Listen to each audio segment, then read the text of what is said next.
Hey there, my name is Megan and welcome back to my channel.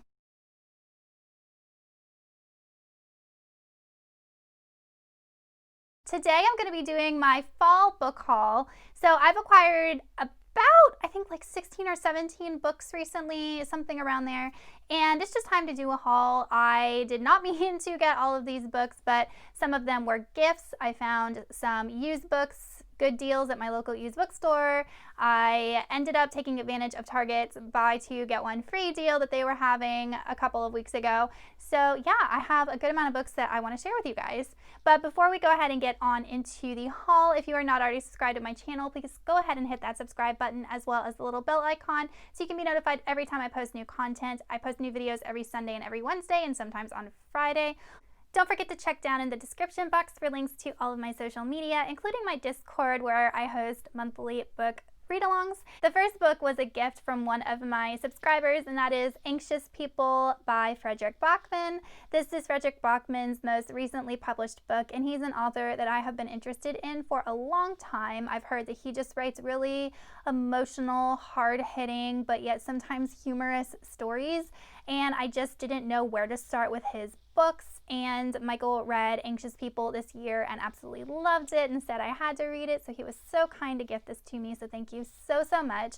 But as far as I know, this follows a bank robber who ends up trying to rob a bank, and he's not really the best bank robber, and he has some things going on with him, obviously. And then we follow the people inside the bank that are the victims of this robbery, such as a man who's embezzling money, a young couple who's expecting their first child, an old cantankerous lady, and a couple whose marriage is failing. So as this robbery commences, all of the characters kind of get to learn more about one another. So it just sounds like a really funny, charming, yet introspective book, and I'm so excited to be reading it. This is also the Patreon buddy read that we're going to be doing for November. So every month my Patreons get to vote on a poll for which book they want to buddy read. And this was the pick for December. So if you're interested in buddy reading with us, just click on the Discord link down below in the description box and you can read along with us. The next book was also a gift from one of my subscribers, and that is Senlin Ascends by Josiah Bancroft. This is the first book in the Books of Babel series, which is an adult fantasy series, and this is one that I've been interested in reading for a long time. This book, we follow Thomas, who is like a quiet bookie kind of guy, and right after he gets married, his wife ends up getting kidnapped, and he goes on this rescue mission to save her, and in order to do so, he has to enter the Tower of Babel, which is this evil monstrosity of a place, and I just know that it's going to be a story where he has to overcome all of these challenges, and it's probably very metaphorical for him having to overcome inner challenges. But I know that book 4 in this series comes out in 2021, so I'm hoping to love it and I can catch up with books 2 and 3 and be ready for book 4. So thank you so much, Alex, for sending this to me. I was so excited when I got it in the mail, and I cannot wait to read it. The next 4 books I'm going to be sharing with you were all used books. I got 2 of them from thriftbooks.com, which I did unbox in my most recent vlog, and then I got 2 of them at Second and Charles, which is the used bookstore near me. The first one was from Thrift Books, and that is Mem by Bethany C. Morrow. This is an adult sci-fi alternative history, and I read this book last year. I listened to the audio from my library, and it was 5 stars for me. It was one of my favorite books of last year, and it's more like a novella. I don't even think it's 200 pages. But in this book, we follow a world where a scientist has figured out to extract memories from people and implant these memories into these beings called mems. And mems, you know, look like humans. They're biologically like humans. Their only reason for existence is to relive these memories over and over. And we follow a mem called Dolores, and Dolores is the first mem that's able to create her own memories. So we follow her journey, and it's a very character-driven story. We're just following her journey, and I just really loved it. It's, like I said, super short, and a book that I definitely feel like I could reread over and over. And I just remember just feeling very strongly towards this emotionally. It really pulled out some strong emotions from me, which I love when a book does that.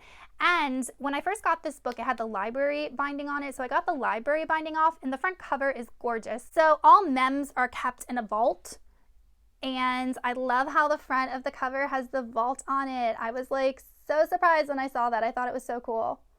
The next book was also a thrift books purchase, and that is Girl in Red by Christina Henry. Christina Henry is an author that I've wanted to try for a really long time because she writes fairy tale retellings, but they're for adults, and I think they're somewhat creepy and twisted. But this is a Little Red Riding Hood retelling, and it's in the backdrop of a world that has been decimated by this plague, and there's all of these separate cities. They're called quarantine cities, and then Little Red Riding Hood, for some reason that it doesn't say on the synopsis. By the way, this is probably the vaguest synopsis I've ever read. Little Red Riding Hood has to travel through the forest for whatever reason, and she's being hunted by something. We don't know if it's a beast, we don't know if it's a person or people or group of people. It sounds like there's a conspiracy going on. So I'm excited to read it. I think this is Christina Henry's most recent publication, but if she's an author that I like, then she's got a ton of backlisted books that I can get caught up on. The next book I found at the local used bookstore, and that is On Thomas by Dean Koontz. I have never read anything by Dean Koontz before, but he's got so many books. He's one of those authors that you go into like the grocery store and his books are in the checkout aisle. And when I did my spooky book recommendations video, I think for Halloween, a couple people recommended Odd Thomas to me. So as far as I know, Odd Thomas is a man who can see and interact with spirits and ghosts, and he goes around hunting evil spirits and ghosts. But the person that recommended this to me said it was just creepy and atmospheric, and it gave me like Constantine vibes. So that was another reason that I kind of was interested in it. And I didn't realize, but this series is super long. There's a ton of books in it. So if I really enjoy Odd Thomas, then I can go ahead and read all of the books that are published in this series. And the last used book I found was The Dragon Republic by R.F. Kuang. This is book 2 in the Poppy War, which is a very popular Asian-inspired grimdark fantasy that I am late to the game and haven't read. But when I saw this in the bookstore that it was signed, I was like, all right, it's time for me to go ahead and get caught up on this series.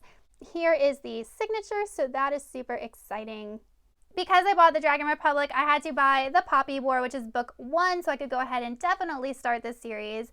But this series follows a peasant girl named Ren, and Ren ends up surprising everybody when she passes this exam to get into this prestigious military school. And once she's at this school, she finds out that she has this aptitude for this very rare magic that can be very useful in the upcoming Poppy War. I've heard that this book is very dark and very brutal, but it's very popular, people love it, and the third book just came out or is about to come out, so I'm very excited to get caught up with this series. The next book I picked up was The Name of All Things by Jen Lyons. This is book 2 in the Chorus of Dragons series. The first book I still have not read, but I decided to just pick up book 2 because I think it's a series that I'm really going to like, and this is a debut author, but it follows a character who grew up kind of poor and in the slums, and one day he is captured against his will and proclaimed to be the long-lost son of this royal, so he has to enter into court as this long-lost son, and he has no idea what's going on and has to learn what the truth is, and he gets mixed up in all the politics. So it's a series that I do want to start hopefully in 2021.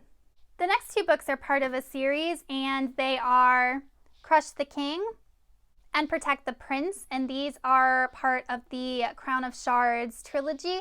I picked up the first book, Kill the Queen, at a library sale, I think last year for $1 or $2, and I still haven't read it. And the only reason that I decided to pick up the rest of the series is a coworker of mine recommended it and absolutely loves it. And it's a series that I've also been recommended by some of my Goodreads friends. So when I saw that Target had this, I decided to go ahead and just finish out the series. But this follows a world where people are valued, their worth is valued by their magical abilities, and there is a noblewoman who is really far down the totem pole with regards to succession, who has absolutely no magical ability, and she ends up getting cast out and falls into a gladiator troupe. So this kingdom is very saturated in gladiator tradition. So it sounds like it's going to be like a medieval fantasy setting mixed in with gladiator settings, and I'm here for that. It sounds awesome, and this is another series that I definitely want to prioritize very soon. Next we have Sibylla Byrne by James S.A. Corey. This is book 4 in the Expanse series. I'm slowly trying to buy up the Expanse books. I honestly don't even know how many are out at this point. I think the whole series is going to be between 8 and 10 books, and I've only read books 1 and 2, but I do want to read at least 1 or 2 of these a year so that I get caught up in the series. Next, we have Rhythm of War by Brandon Sanderson. This is book 4 in the Stormlight Archives. This book is so heavy. I am currently reading this, and I am hosting a buddy read over on my Discord. So if you have not already checked that out, or you're reading it and want to buddy read with us, or if you're just starting it and want to talk to some people who have read it or are curious about Sanderson in general, hop on over. There's a ton of people that love Sanderson and can talk about him forever. But yeah, this is book 4, and I'm loving it so much. I love the cover. I love the purple twilighty colors, and if you look on the inside, we have some beautiful character art. I love it so much. The next book I picked up is Elantris by Brandon Sanderson. So if you're new to my channel, I actually have been trying to get caught up on Sanderson's work in 2020. I have got caught up with the Stormlight Archives and Warbreaker, and the only thing I have left is this and Second Era Mistborn. But this is Sanderson's first published work, and I'm super excited to read it because I just feel like it's going to be completely different than the way that he writes now and crafts worlds and characters and things like that. But this book just sounds really interesting, and I find that the synopsis is a tad bit confusing, but we're following this city called Elantris, which is like beautiful and perfect and magical, and the people within it are more so. They're almost like deities, and anyone can become one of these deities. There's this transformation that takes place, and you kind of like shed your old self and become this new inhabitant of Elantris, but there's something dark that has to do with this city and this transformation. So I'm super excited to read it, and this is the 10th anniversary edition that I got from Target, and it said that there's 10,000 words of bonus content. I don't know what that means. I don't know if it's extra chapters, or I don't really know. So it's not like Sanderson doesn't write short books, but I got 10,000 extra words thrown in there. Regardless, I'm excited to have this in my Sanderson collection. Next, I picked up an entire omnibus, and that is the Long Price Quartet by Daniel Abrams. This is one of the co-authors of the Expanse series that's actually written by 2 gentlemen, and this is one of them, and he has written several fantasy novels, but this was recommended to me by Alan over at Library of Alexandria. He was talking about it, and Target had this, all 4 books for $15. I'm like, well, that's a great price when you think about how much 4 books separately would cost. And I was kind of trying to figure out what this series was about, but to me personally, it sounds like it's about a world that is extremely prosperous, very wealthy. Everybody's wealthy, and they don't really ever question where this wealth is coming from, because there's actually like a very dark, deep, and sinister way that people are getting money. And I've heard it described as like an economy-based fantasy, which I've never heard before. So that's what piqued my interest. I actually have a bachelor's degree in business administration and another one in accounting. So I love economics. Business is my background. So the fact that there's a fantasy that's centered around something that I enjoy is really interesting. The next 2 books I got are books 1 and 2 in a series, and that is Empire of Sand and Realm of Ash. These are both by Tasha, Suri, and it is books 1 and 2 in the Books of Ambha series. In this series, we're following a world where there is a nomadic people known as the Amrithi, and they are able to practice very strong magic, and the Empire is always trying to persecute them and kill them because they don't want them practicing magic. But then we follow a main character named Mare, and she is the illegitimate daughter of a high-ranking government official and one of these nomadic women.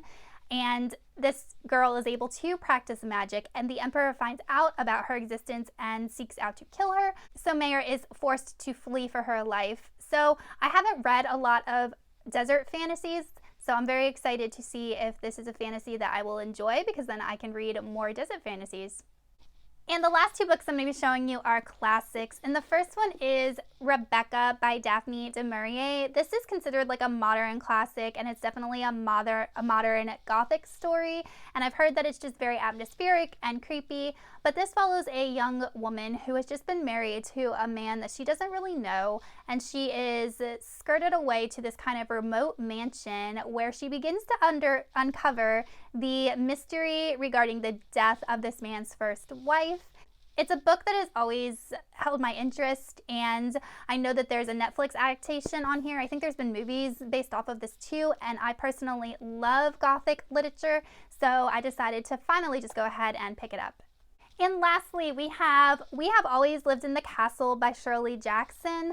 I read The Haunting of Hill House last month and really, really loved it. And so many people told me that this was actually better.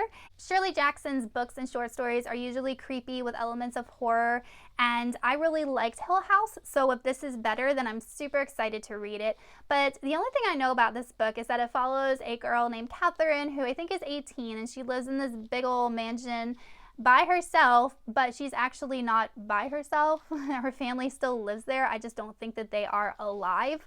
So I'm super curious to see the mystery surrounding this house and this girl, especially because, like, on the cover, it's just creepy. They just look like, I don't even know, like the undead, and then on the back too, like they don't look like happy people.